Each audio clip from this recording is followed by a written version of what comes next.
Sa Pagadian City, imbes na sirain, ginawang Christmas tree ang mga kinumpiskang tambucho doon.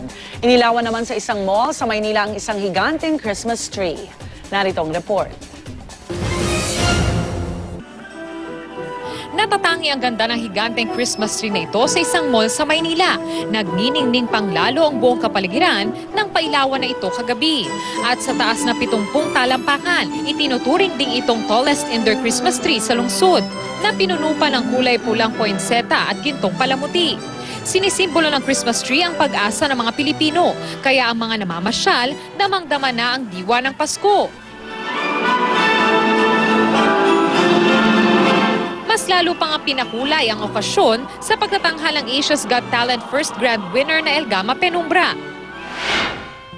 Speaking of giant Christmas trees, sinimula ng itayo ng Pagadian City Police ang kanilang ipinagmamalaking Christmas tree na may taas na 11 talampakan.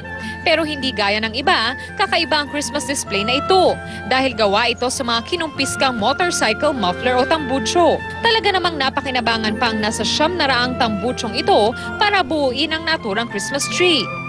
Para sa unang balita, Von Aquino reporting.